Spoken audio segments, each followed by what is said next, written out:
Միջազգային մեծ ճանաչում ունեցող երաժիշտներ օպերային երգչուհի Հասմիկ Պապյանը, թավջութակահար եւ դիրիժոր Նարեկ Խախնազարյանը համախմբվել են Արցախ կամերային նվագախմբին նոր շունչ տալու գաղափարի շուրջ։ Շատ մեծ իրադարձություն է մեզ համար Արցախ կամերային նվագախմբի առաջին մեծ համերգն է, սա մի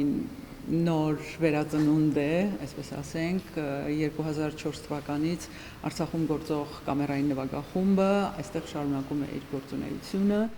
Արցախում նվագախմբի կազմում 11 երաժիշտ կար։ 2024 թվականի հոկտեմբերին Երևանում լսումներ կազմակերպեցին եւ նվագախմբի անդամների թիվը հասավ 25-ի։ Հենց այդ կազմով էլ մայիսի 5-ին Արամ Խաչատրյան համերգասրահում Արցախ կամերային նվագախումբը ներկայացավ հանդիսատեսին։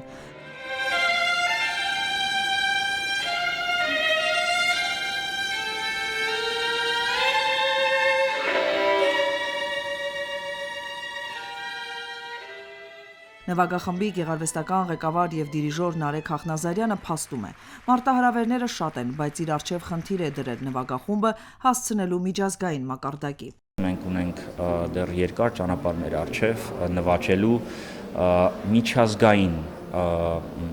մակարդակի նվագախմբի կոչման։ Այս համերգի մեսեջը երևի կարելի ասել այն է, որ քանի որ մենք ունենք համաշխարհային աստղ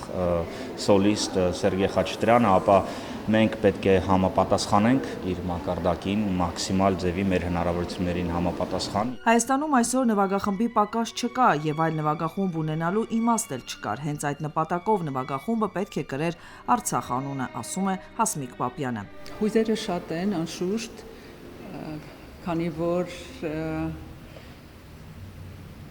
սա պետք է լինի մեզ համար իմ կարծիքով ոչ միայն հայ ինքնության, արժանապատվության, արժեքների վերանայում եւ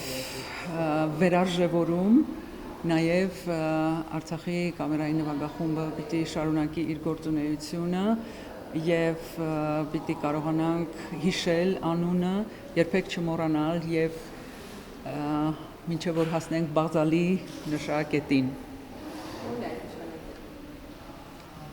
վերադառնանք Արցախ։ Իսկ համերգն իրականություն չէր դառնա, եթե աջակիցներ չունենար։ Արարատ բանկի գործադիր տնօրեն Մհեր Անանյանն ասում է, Արցախ կամերային նվագախումբը արժանի է ավելի մեծ բեմերում հանդես գալու։ Արարատ բանկի համար մեծ պատիվ է նման միջոցառման կողքին լինելը եւ ամենակիչը, որ մենք ուզում ենք խոսենք, դա ֆինանսական կոմպոնենտի մասին է։ Ընդամենը Արցախի կամերային նվագախումբ ասելով արդեն ինքը շատ տարողունակ հնչողություն ունի։ Սա զուտ բառակապակցություն չի, այսինքն մեր Արցախահայությունը եւ մշակութային եւ արվեստի եւ ինստիտուցիոնալ բոլոր ուղղություններով մենք ունեցել ենք կայացած հանրապետություն, որպես Արցախի հանրապետություն։ Եվ այսօր մենք բոլորս հավաքվել ենք, որպեսզի մեկս մյուսին դրական լիցքեր տանք։ Շատ կարեւոր է, որպեսզի մենք գնահատենք, որ մեր ազգային ինքնության ամենակարևոր դրսևորումներից մեկը նաեւ դա մշակութային ինքնությունն է։ Այս համերգը հնարավոր չէր լինի առանց Արարատ բանկի, շեշտում է Նարեկ Խախնազարյանը։ Ես ուզում եմ սրտանց շնորհակալություն հայտնել Արարատ բանկին, որ նա հովանավորեց մեր համերգը ամբողջովին եւ չափանիշ է, երբ ֆինանսական կազմակերպությունը Արարատ բանկը գնահատում է դասական երաժշտությունը եւ աջակցում է նրա զարգացմանը մեր երկրում, դա շատ կարևոր բան է եւ ես շատ շնորհակալ եմ։ Այս համերգի համար մասնավորապես Արարատ բանկին եւ իրենց բարձր գիտակցության համար մշակույթի կողքին լինելու եւ այս բացառիկ համերգը հովանավորելու համար։